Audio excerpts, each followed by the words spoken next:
Rick, Walton Goggins, and Chelsea's Amy Lou love story came to a tragic end in the White Lotus Season 3 finale, and some of the cast members had no idea until they watched the episode live at an event on Sunday night. While it seemed as if the May December couple actually got to a better place after Rick didn't kill the man he thought was responsible for his father's murder, his healing just shattered when Jim, Scott Glenn, confronted him at the resort the next day. Jim goaded Rick, insulted his mother, and claimed his father wasn't a saint. Rick ultimately shot Jim with a security guard's own gun, as well as both of his guards, only to learn from a shocked Shrutala, Lek Patravati, immediately after that Jim actually was his father. To make matters even more traumatizing, Chelsea was hit by a stray bullet during the shootout with the guards, and she died in Rick's arms. But the deaths didn't end there. Gaitok Tame Thaptum Thong rushed over with his gun, encouraged by Shrutala shouting, "Shoot him!" and Mook Lalisa Manobal, losing interest in him if he gave up his goal of becoming a guard. He took aim and shot Rick in the back, and he died next to Chelsea, meaning Zion Nicholas Divernay actually saw two bodies in the water in the premiere. What's most shocking of all, the Ratliff family emerged from their vacation okay. Timothy Jason Isaacs tried to poison Victoria Parker Posey, Piper Sarah Catherine Hook, and Saxon Patrick Schwarzenegger, intending to spare Lachlan Sam Nivola, who had said he could imagine living without money.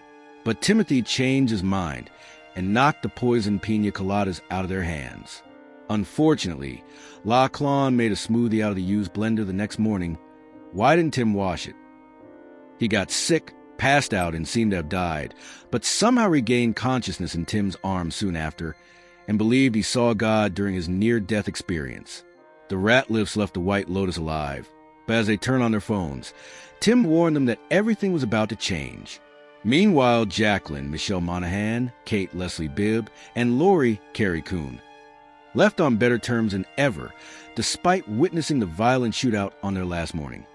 And Belinda and Natasha Rothwell became $5 million richer by taking Greg's John Grease bribe with negotiation assist from Zion. But her happy ending had a dark cloud hanging over it.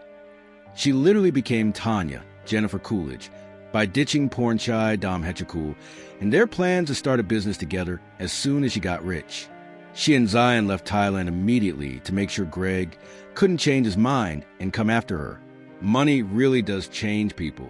When the Season 3 cast gathered to watch the intense finale at a Four Seasons resort in Westlake Village, California, on Sunday night, Schwarzenegger revealed that he actually had no idea that Chelsea and Rick died because he only read his scenes and scripts. He learned about their deaths by watching the episode live at the screening event, and would said that it was hard for her to watch her own death scene. It was weird because for 2 weeks before we shot it, I felt super weird, would add it at the event, presented in part by Kettle One Vodka and Tanqueray Gin. It felt like this odd, ominous thing. It was the hottest day ever, and Walton had to carry me so many times. It looked exactly how it felt, which is really strange. There's a lot in that episode that made me FING sob. I feel AQI. Thaptum Thong said that he was wary of Gaitok shooting Rick in the back, but creator Mike White assured him it worked that way. I never had acting lessons or anything, so I kind of pulled that from my time in the military. Thaptum Thong said of Gaitok's heroic moment, "As first I felt like, I don't want to shoot in the back. We should have a little action scene." But we had a discussion with Mike, and he said, "Trust me, it will be justified." As for the Ratliffs, Isaacs loved how Timothy emerges from the season content, in stark contrast to his entire season-long arc. He also believes a family will be fine regardless of the tough times ahead. They'll have to get jobs, he said.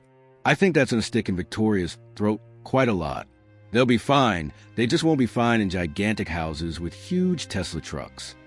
Saxon, however, doesn't end the season feeling as good as Timothy.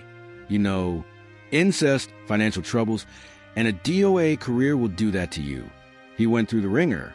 These two girls and my brother really put me through it, Schwarzenegger said. There's some relief in it, I think, Isaacs joked. Schwarzenegger continued after laughing. I'm glad that Saxon had a bit of a moment at the end where he sees Chelsea go off into the distance with Walton, and it's this moment of hopefully leaving and realizing what he longs for and how he could change when this is all said and done. Piper, Meanwhile, lost her spirituality when she realized she's actually spoiled and can't live a simple life as a Buddhist.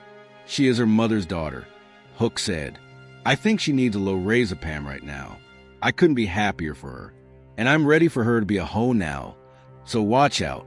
I'm being a troll, let's go. Nibbler said that filming Lachlan's near-death experience was really emotional. I've never died in anything before, and I didn't in this, he added. It was fun to get to do that. It's difficult in its own ways because I've never died, fake or real. It doesn't feel like my storyline is building to a death. Even though Belinda turned into Tanya, DuVernay loved how she and Zion ended the season on a high note and $5 million of Tanya's own money richer. Finally getting even just a little justice for Tanya was amazing, to finally, over 3 seasons, to give her that closure, he said. And since Greg made it out the season alive, he still boasts the title of the only returning cast member to be in all 3 seasons. Does that mean he'll return next season and continue that streak? I don't think so, but I don't know so, Gree said. All I can say is, every time I leave, I assume it's over.